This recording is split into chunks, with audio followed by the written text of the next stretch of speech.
Assistimos a mais de 100 famílias todos os meses, com cestas básicas, e estamos necessitando de alimentos não perecíveis para juntar e entregar a essas famílias. Então, aquele que queira contribuir, é só procurar um trabalhador da casa, trazer o seu alimento, será entregue, e assim nós poderemos assistir com mais tranquilidade essas famílias. Lembrar também que todo mês de dezembro, nós fazemos em nossa casa o Natal Luz, e onde são adotadas as crianças. É uma coisa impressionante, todo mundo fica impressionado, porque a maioria, 90%, 95% dessas crianças, em vez de pedirem brinquedos, elas pedem o material escolar. Então é uma coisa que mexe muito com a gente, né? E além dessas crianças que já foram todas adotadas, a gente costuma solicitar alguns brinquedos aleatórios para dar a algumas crianças que vêm sem fazerem parte, sem convite. Então, aquela que queira também contribuir, é só trazer o seu brinquedo, encaminhar aqui para um trabalhador da casa, que assim será encaminhado a esta criança. Dito isso, agradeço já antecipadamente, muito obrigado a todos.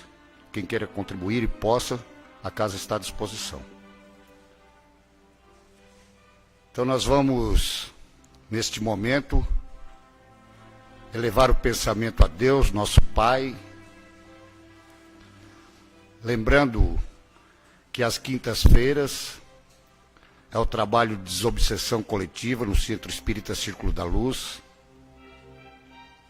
que enquanto estamos aqui, no aprendizado do Evangelho de Jesus, nossos trabalhadores estão lá embaixo, na sessão de desobsessão coletiva.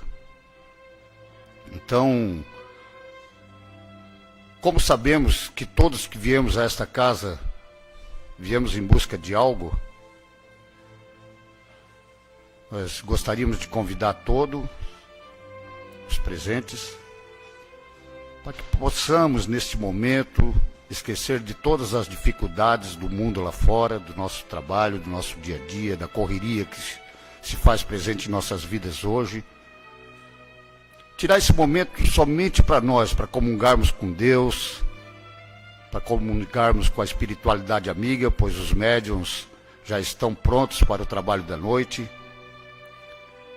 Então é importantíssimo que nós esqueçamos todas essas dificuldades do mundo, porque sabemos que o próprio Jesus falou que onde houvesse 2 ou mais pessoas falando em seu nome, que ali ele estaria. E nós não temos dúvida nenhuma da presença dele entre nós. Por isso, para nós comungarmos com o mundo maior, nós vamos fazer aquela que é a oração que Jesus nos ensinou. Pai, Pai nosso que estais em toda parte, santificado seja o teu nome. Venha a nós o teu reino. Seja feita a tua vontade, aqui na terra como nos céus. O pão nosso de cada dia que dai-nos hoje. Perdoa, Pai, as nossas dívidas, assim como queremos e devemos perdoar aos nossos devedores. E não nos deixe, ó Pai, cair às tentações, livrando-nos, Senhor, de todos os males. Pois sabemos, Pai, que teu é o reino, é o poder, é a glória hoje e para sempre. Ainda envoltos neste momento de prece, nós vamos convidar a todos os presentes para que em pensamento nós possamos nos dirigir até nossos lares para fazer uma varredura, mentalizando todos os cômodos da nossa casa, os quartos onde descansamos o nosso dia de trabalho, a cozinha onde preparamos nosso alimento, enfim, todos os cômodos. Também lembrando das pessoas que lá conosco convivem, pedindo ao Pai Maior e à espiritualidade que se por eventualidade em nossa casa estiver algum irmãozinho já desencarnado, sem entender sua condição, seja convidado para vir até esta casa e daí aqui sim ele ser encaminhado e orientado.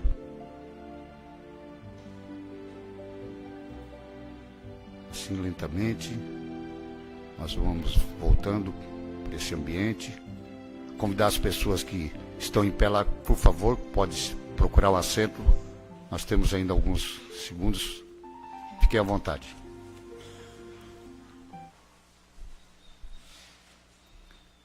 Então nós vamos dar início com uma leitura do Evangelho segundo o Espiritismo, que escolhemos hoje do capítulo 25, Buscais e achareis. A lição de número 6, que diz: observai os pássaros do céu.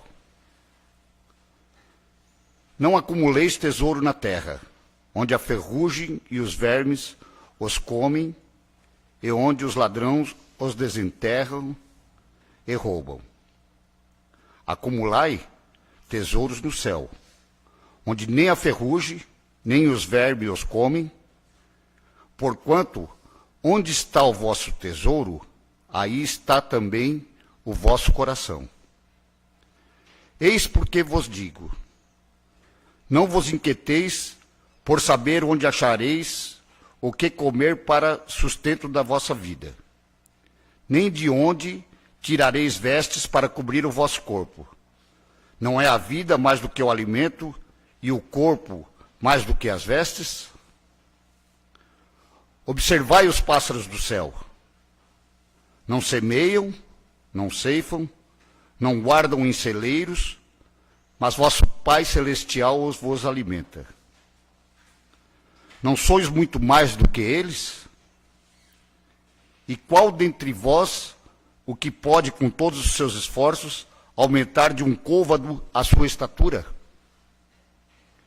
Porque também vos inquietais pelo vestuário? Observai como crescem os lírios do campo. Não trabalham nem fiam. Entretanto, eu vos declaro que nem Salomão, em toda a sua glória, jamais se vestiu como um deles. Ora, se Deus tem o cuidado de vestir dessa maneira a erva dos campos, que existe hoje e amanhã será lançado na fornalha, quanto mais cuidado não terá em vos vestir, ó homem de pouca fé. Não vos inquieteis, pois, dizendo: que comeremos? Ou que beberemos? Ou de que nos vestiremos? Como fazem os pagãos, que andam à procura de todas essas coisas, porque vosso Pai sabe que tendes necessidades deles.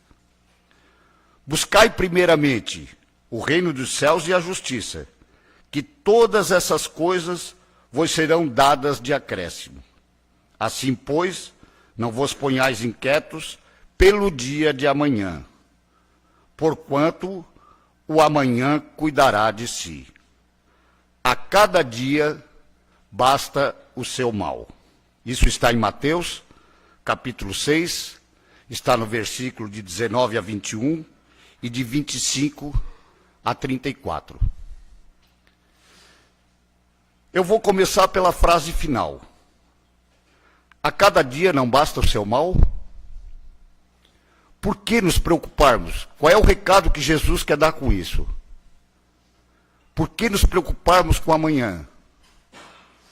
Sabemos muito bem que hoje é que nos interessa, somente o dia de hoje. O amanhã já passou, nós não temos mais o que fazer. Pode apenas nos servir como exemplo, tanto daquilo que acertamos, como daquilo que erramos, que sirva como exemplo. O hoje é que nos importa.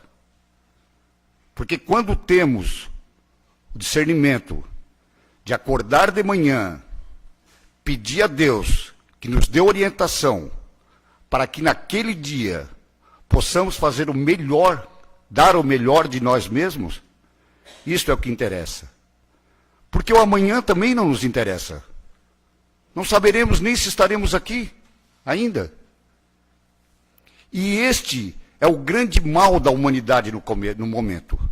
É a ansiedade, é a busca pelos prazeres mundanos. É esse o tesouro que Jesus nos ensina que não devemos estar ligados. Não diz aqui que Deus nos suprirá de todas as necessidades? Que Deus provém para um pássaro? Que Deus provém a natureza? Como que Ele não vai prover a nós, que somos seus filhos? Então, precisamos estar atento a isso. Porque quando conseguimos trabalhar isso em nossas vidas, de vivermos somente o dia de hoje, pensarmos somente no melhor para hoje, temos a certeza de um futuro melhor. E quais são os tesouros que aqui nos aconselham, que são os tesouros da terra? Os bens supérfluos, as riquezas improdutivas, o egoísmo. E quais são aquele que Jesus nos aconselha? Os conhecimentos adquiridos, a benevolência para com o nosso próximo, a sabedoria para trabalhar em prol de todos, não somente de si, e a caridade, que temos como base de tudo. Então, precisamos estar atentos a essas lições, que, a meu ver, é uma das lições mais bonitas do Evangelho. Observai os pássaros do céu. Se eles têm tudo, nós também temos condições. Para encerrar, isso não quer dizer que temos que nos acomodar, muito pelo contrário. Precisamos, sim, estar em busca do aperfeiçoamento. E quando buscamos o aperfeiçoamento, estamos buscando a melhora para nós e para nossos irmãos que nos cercam. Então, quero agradecer, passar a palavra agora ao palestrante da noite, nosso irmão Roberto Campos, que é um trabalhador da casa do Seara, né? Seara de Jesus. Seja bem-vindo, meu irmão. Vou pedir a todos para que vibrem, para que o nosso irmão possa ter facilidade para trazer aquilo que preparou para a noite de hoje. Seja bem-vindo, companheiro.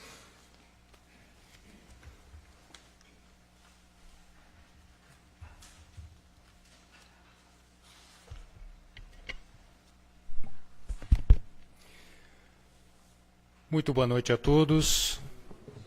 Um coração cheio, muito cheio de alegria, de gratidão pela oportunidade de estar aqui novamente. Vamos falar sobre um tema que diz respeito à espiritualidade amiga, não dá ponto sem nó. A introdução feita pelo nosso irmão tem absolutamente tudo a ver com o tema que nos propomos a trazer na noite de hoje.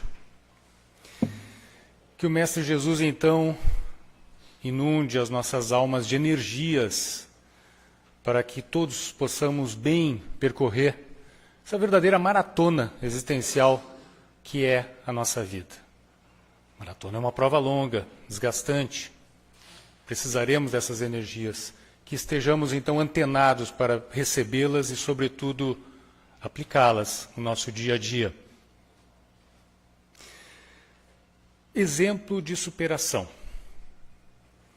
Precisamos, nessa nossa caminhada, buscar a todo instante referências, exemplos, verdadeiras vidas que colocam a nosso dispor ensinamentos muito grandes a respeito de superação, de superar os problemas, superar as nossas mazelas, superar as nossas imperfeições. Afinal, é para isso que estamos aqui, para colher esse tesouro que é imperecível e não o tesouro que bem falou o irmão Paulo, que é perecível, o tesouro da materialidade, o tesouro que tanto mal nos faz e que tantas energias nos toma. A proposta então da noite de hoje é lançar um olhar bastante caridoso, bastante profundo sobre a personalidade de um espírito que, tendo tido em sua existência todas as condições de realizar uma jornada positiva, de realizar uma existência proveitosa, claro, com todas as durezas, todas as questões ásperas que a vida nos apresenta, mas ele teve essa condição, ele falhou por conta de seus vícios, seus problemas, as arestas que o espírito dele ainda tinha, a crença que esta alma, que esse espírito tinha na questão da materialidade, na questão da política, na questão de tudo que é efêmero nesse mundo. Estamos falando de Judas Iscariotes. Muitos de nós, se não a grande maioria, provém, se não desta existência, de outras de berço católico. E sabemos muito bem o quão pouco caridoso é a nossa relação para com esse espírito tão valoroso de Judas Iscariotes. Então, sem fugir 1 centímetro que seja da nossa amada doutrina espírita, vamos buscar na obra de Chico Xavier, sob inspiração do espírito Humberto de Campos, Crônicas de Além Túmulo, que no seu capítulo número 5 tem por título justamente esse, Judas Iscariotes. Por que vamos falar de Judas? Rogo a Deus, rogo a Jesus que possamos então passar essa mensagem, que todos saiamos daqui com esse entendimento da superação possível que cada um de nós pode levar à frente. Nessa obra, então, Crônicas de Além Túmulo, o espírito Humberto de Campos, que é um verdadeiro repórter da espiritualidade, escreve de maneira magistral, perambulava pela Jerusalém antiga. Então vamos passar a palavra a ele, não é? Diz Humberto de Campos, enquanto caminhava por aquela região tão carregada espiritualmente de sentimentos positivos, de amor, que o Cristo nos ensinou, afinal de contas ele esteve por lá, mas também ao mesmo tempo tão carregadas das nossas imperfeições humanas. E Jerusalém, e aquela região do Oriente Médio, infelizmente, oremos por eles, até hoje carrega essa dor no coração, essa dor existencial, de forma coletiva. Diz Humberto de Campos, nas margens caladas do Cedron, o rio que percorria, que cortava aquela cidade, não longe talvez do lugar sagrado onde o Salvador esteve com os discípulos, divisei um homem sentado sobre uma pedra. De sua expressão fisionômica irradiava-se cativante simpatia. Aí, um espírito amigo de Humberto de Campos chega perto dele e pergunta, sabes quem é esse? Murmurou então alguém. Este é Judas. Judas? Sim. Os espíritos apreciam, às vezes, não obstante o progresso que já alcançaram, volver atrás, percorrendo, revisitando os lugares onde se engrandeceram ou onde caíram, sentindo-se momentaneamente transportado àqueles tempos longínquos. Então, mergulham o pensamento no passado, regressando ao presente, dispostos ao heroísmo necessário para mudar, para reescrever o futuro. Judas costuma vir à Terra nos dias em que se comemora a paixão de Nosso Senhor, meditando então nos seus atos daqueles tempos. É bastante interessante uma passagem de Humberto de Campos, aqui mesmo nessa obra, que afirma, não estou ainda livre da minha curiosidade de repórter, mas entre minhas maldades de pecador e a perfeição relativa de Judas, existia um verdadeiro abismo. Aqui, meus irmãos, já temos o tom dessa nossa exposição da noite de hoje. Existia um abismo entre uma alma, digamos, ainda na luta, como Humberto de Campos, e entre um espírito como Judas, que, tendo errado, tendo cometido alguns equívocos importantes, graves, superou-se. Dessa forma, então, meus irmãos, é preciso, então, levar dentro de nós, como exemplo, que sim, e essa será a tônica da fala, que é possível superar todo e qualquer equívoco, todo e qualquer erro, toda e qualquer queda que nós tenhamos cometido. o arrependimento, o remorso que sentimos face a alguns erros cometidos, pode e deve se transformar em energia reconstrutiva de um novo caminho, de uma nova possibilidade. E os exemplos de superação estão aí aos montes à nossa disposição.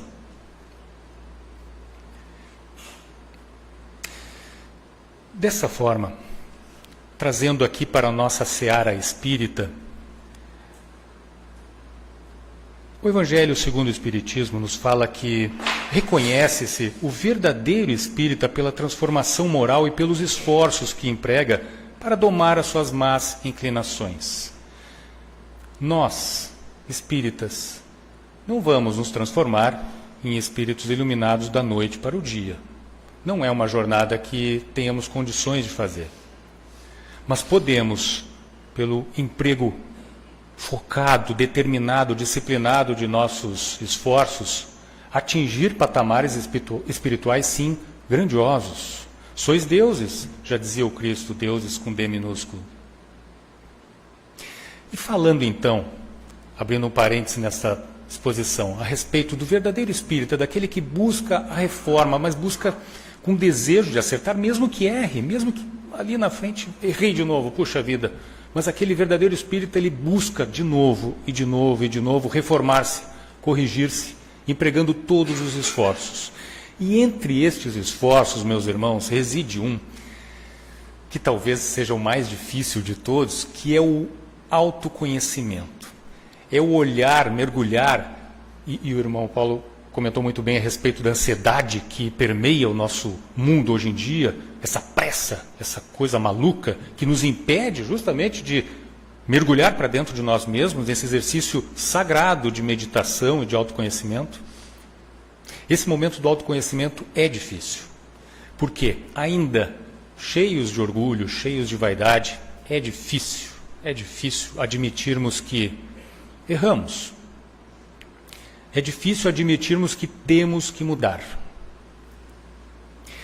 Uma passagem da obra Momentos de Ouro, também, psicografia do Chico, pelo Espírito Irmão X, é uma palestra, é um momento que eu gostaria de compartilhar com todos no mundo espiritual. Estava acontecendo uma palestra e já estava no seu final, já estava terminando. Na organização mediúnica daquele momento, o médium estava recebendo nada mais nada menos que o nosso querido Bezerra de Menezes. E esse retinha então a palavra, distribuindo consolações, distribuindo apoio, distribuindo saúde espiritual a todos que estavam em volta. Aí, num determinado momento desta fala de Bezerra, um companheiro presente nessa palestra espiritual alvejou o nosso querido Bezerra com azedume, falando o seguinte: vejam, percebam só a importância do autoconhecimento, mas por outro lado a importância de uma tomada de decisão em busca deste aperfeiçoamento. Vejam só a situação que se encontrava este espírito. A fala dele nos diz tudo, nos diz muita coisa. Bezerra, não concordo com tanta máscara no ambiente espírita. Estou cansado de tartufismo. Aí eu busquei meu velho amigo dicionário. Tartufismo significa hipocrisia. Falo contra mim mesmo. Posso acaso dizer que sou espírita cristão? Vejo-me fustigado por egoísmo, intolerância, avareza, ciúme. Cometo desatenções, disparates. Reconheço-me frequentemente caído em maledicência e cobiça. Ainda não venci a desconfiança, nem a propensão para ressentir-me. Quando menos espero, chafurdo-me nos erros da vaidade e do orgulho. Involuntariamente, articulo ofensas contra o próximo. A ambição mora comigo e por isso agrido os meus semelhantes com toda a força de minha brutalidade. A crítica, o despeito, a maldade e a imperfeição me seguem constantemente. Ouçam a pergunta que ele fez ao final. Posso declarar-me espírita com tantos defeitos? O venerável orientador, então, Bezerra, respondeu sereno, tranquilo, frente a tanto amargor, frente a um espírito tão, digamos, enfraquecido, tão sem energias para virar a chave espiritual, virar a chave da sua existência. Ele disse o seguinte: eu também, meu amigo, ainda estou em meio de todas essas mazelas e sou, sim, espírita cristão. Aí o nosso irmão sofredor revida: como assim? Tipo, você é Bezerra de Menezes? Como assim? Tantas mazelas? Como assim ainda vive em meio a todos esses vícios, todas essas imperfeições que acabei de listar e que eram grandes? Esse espírito pelo menos tinha um fato positivo, uma virtude, que é a franqueza. Ele admitia toda aquela lista de imperfeições que possuía. Ele sabia que tinha. O que ele se via era sem energias e sem convicções de virar o jogo, de buscar, por uma reforma sincera, profunda, buscar virar essa página existencial da vida dele. Aí responde Bezerra, frente a essa pergunta: perfeitamente, concluiu Bezerra, sem alterar-se. Todas essas qualidades negativas ainda me acompanham. Só existe, porém, um ponto, meu caro, que não posso esquecer. É que, antes de ser espírita cristão, eu fazia força para correr atrás de todas estas mazelas. E agora, que sou cristão e espírita, faço força para fugir de todas elas. Uma verdadeira lição sobre como dobrar o nosso orgulho próprio, dobrar a nossa vaidade, dobrar a nossa coluna frente a tantas coisas que podemos melhorar e que estão, de fato, nos atrapalhando a nossa jornada. O Espiritismo, meus irmãos, não proíbe absolutamente nada. Não proíbe nada. Mas ele espera tudo de nós. Ele espera o nosso esforço, a nossa tentativa, que pelo menos tentemos.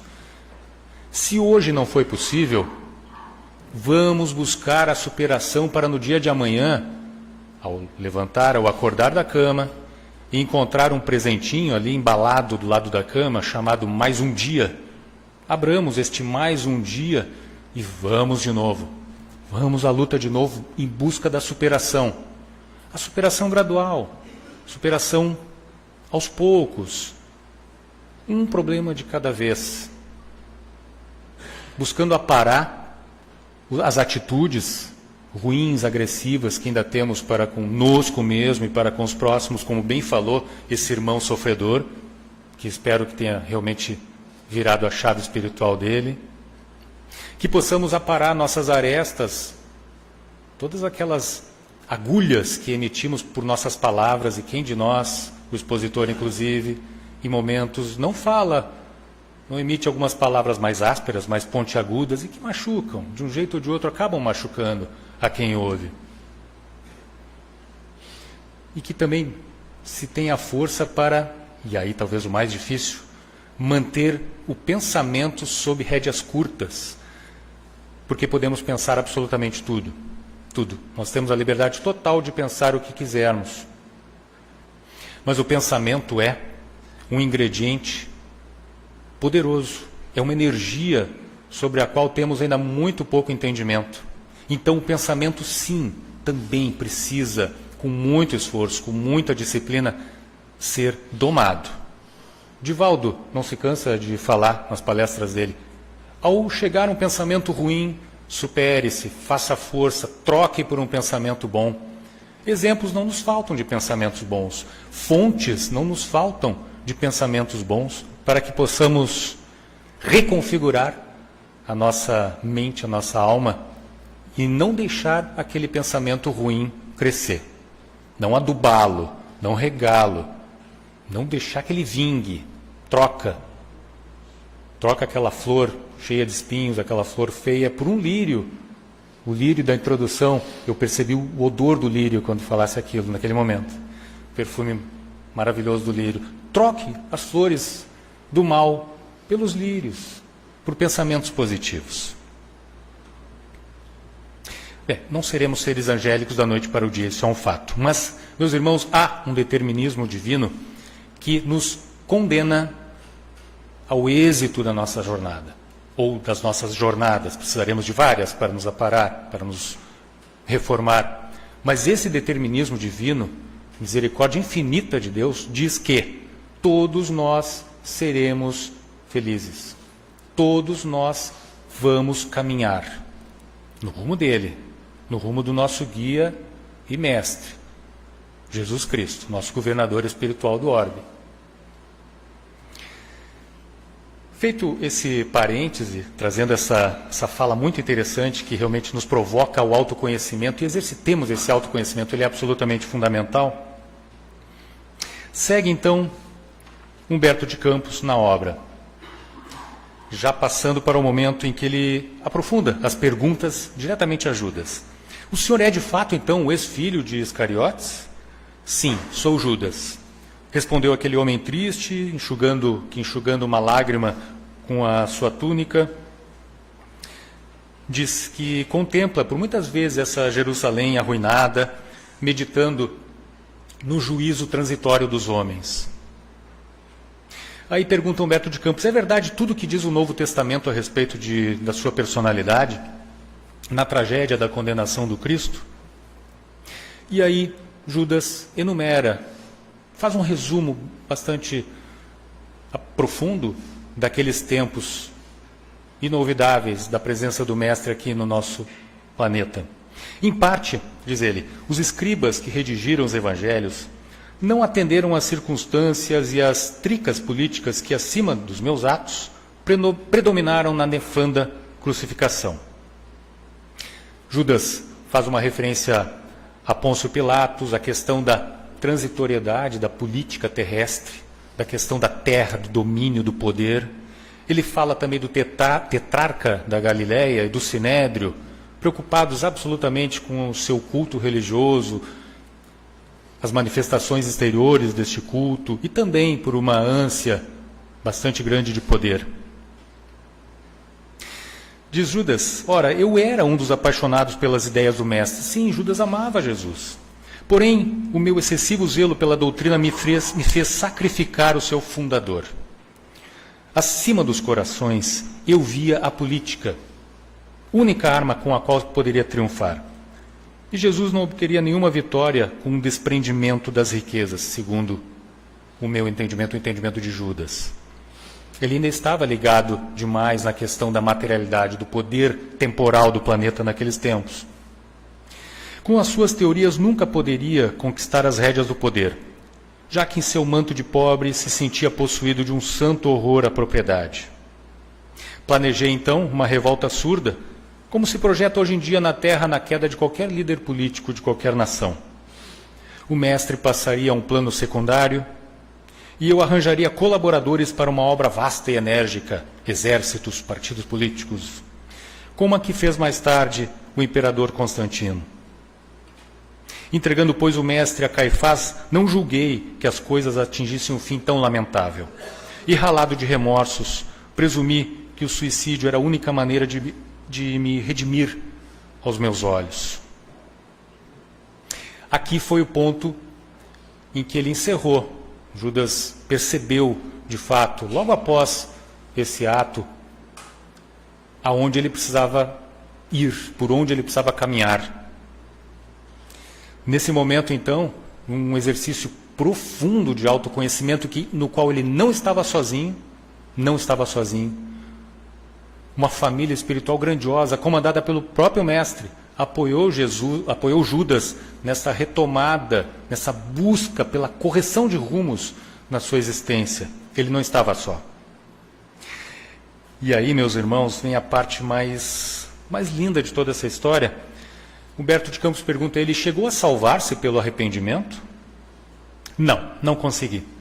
O remorso é uma força preliminar para os trabalhos reparadores. É a primeira etapa.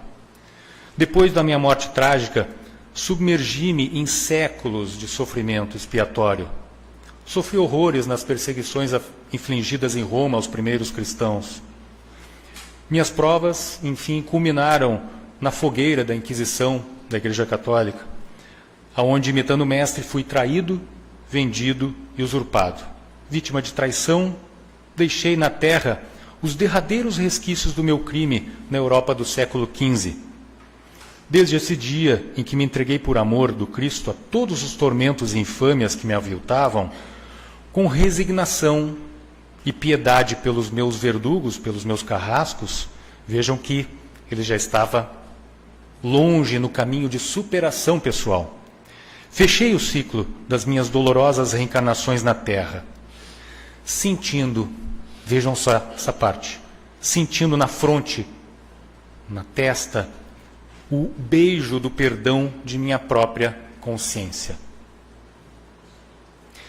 Dessa forma, então, meus irmãos, a mensagem que buscamos levar na noite de hoje a todos diz respeito a isso, diz respeito à possibilidade efetiva que cada um de nós temos de nos superarmos, de vencermos as nossas dificuldades. Judas é apenas um exemplo de inúmeros, diversos. Poderíamos aqui falar uma noite inteira de Paulo de Tarso, que também teve esse momento de virada de chave espiritual, deixando de lado todo o seu orgulho da raça judia, em busca da comunhão com Cristo. Os exemplos são inúmeros, e isso, meus irmãos, deve servir de estímulo, deve servir sim de motivação, de forças para todos nós, não importa os erros que tenhamos cometido. Eles ficaram para trás, como bem falou no início. O ontem já foi, já passou, já fizemos, já deu, não tem como voltar, mas o hoje é efetivo.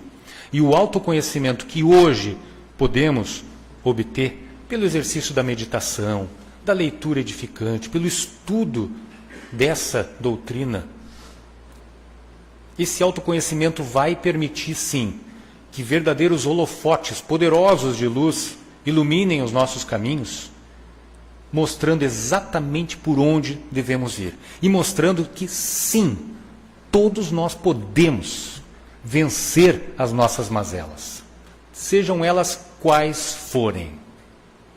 E não estaremos sós. Não estaremos sós. Em nenhum momento dessa caminhada estaremos sós.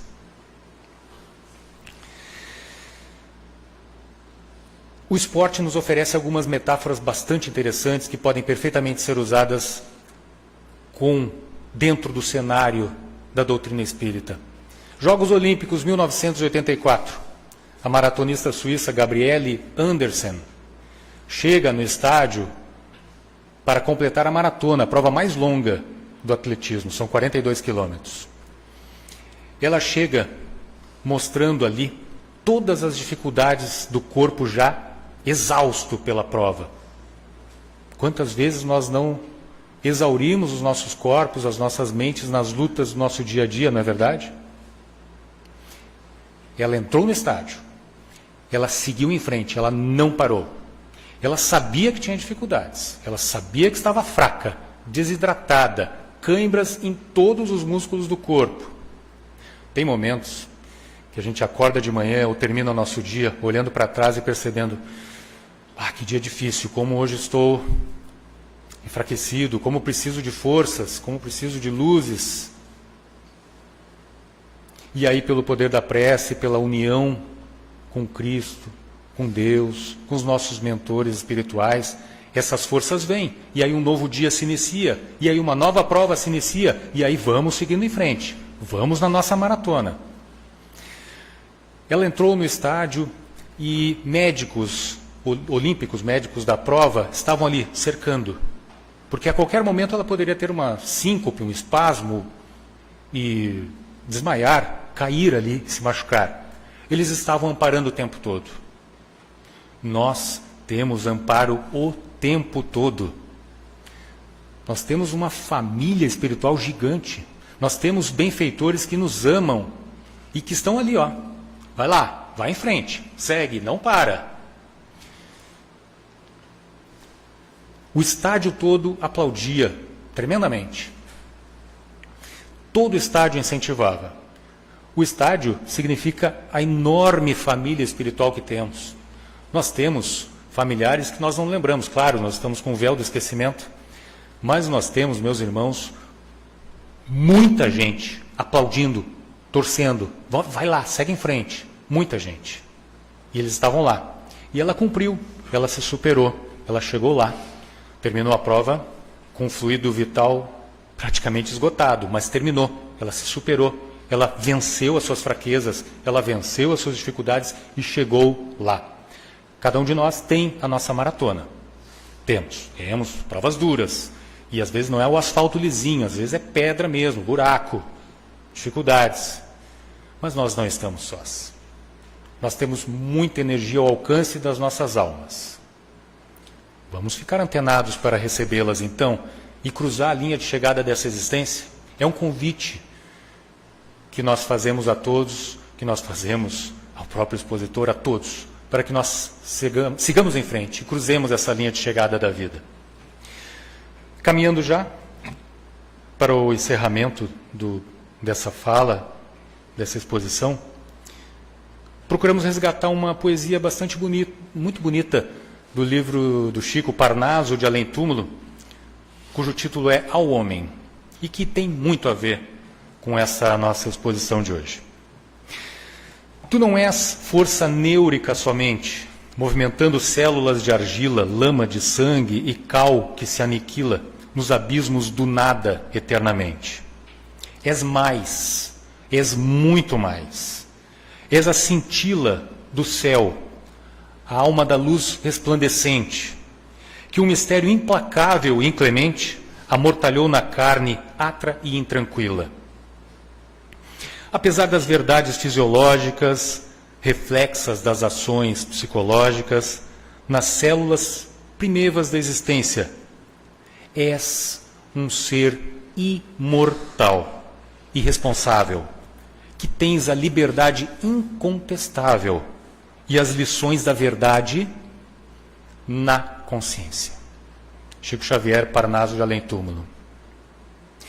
Meus irmãos, então, com o coração de novo transbordando de gratidão por essa oportunidade, assim como Paulo encontrou a sua estrada de Damasco e se tornou um exemplo de superação, e tantos outros, teria que ter muito tempo aqui para enumerar tantos e tantos exemplos do Novo Testamento, por exemplo, que todos nós encontremos as nossas estradas, onde, em definitivo, nos convertamos aos ensinamentos do Mestre.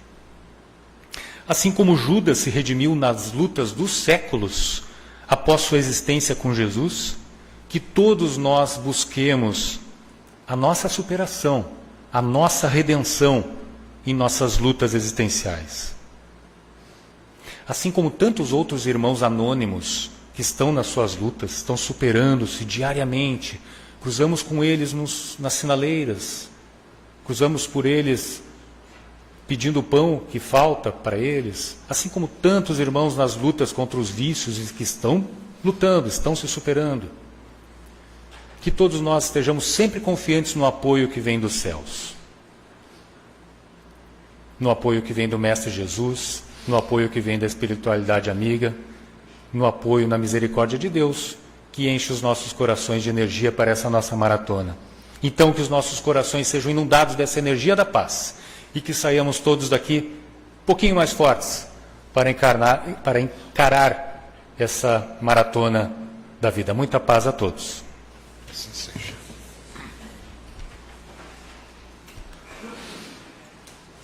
Então vamos agradecer ao nosso irmão. Junto com o agradecimento quero fazer uma correção, que eu chamei de Roberto Campos, é o, né? Bem diferente, é o Roberto Caldas, né? E agradecer, né, por essa bela exposição da noite. Tenho certeza que saímos daqui melhor do que quando chegamos, né? Com essa lição que nos foi colocada. Muito obrigado, meu irmão. A casa está sempre à disposição. Então agora nós vamos convidar a todos os presentes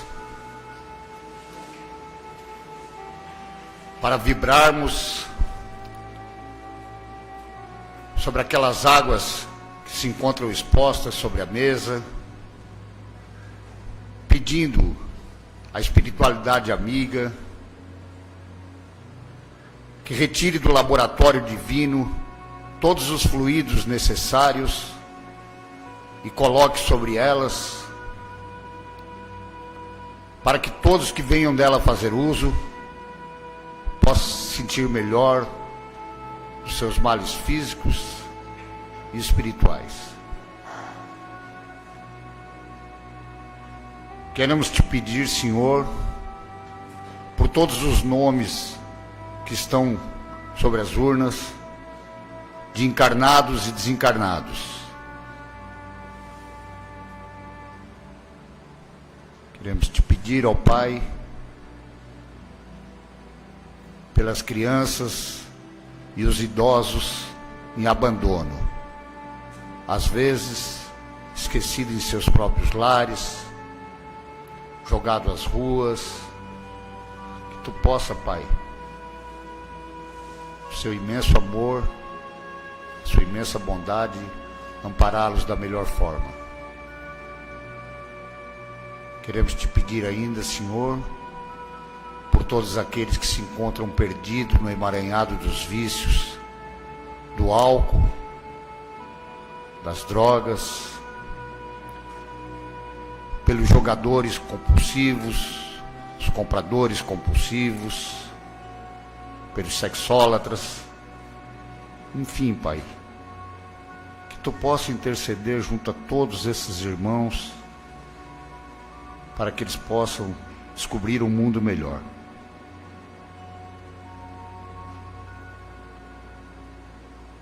E agora nós pedimos a todos os presentes que este é o momento do passe, o momento em que a energia de todos que aqui se encontram é importante, porque sabemos que o passe são energias. Os médiuns já se encontram expostos sobre a sala. Então nós vamos pedir, Senhor, que tu possa trazer muita luz, trazer a paz no coração de todos, sentindo essas energias que vêm de encontro a nós.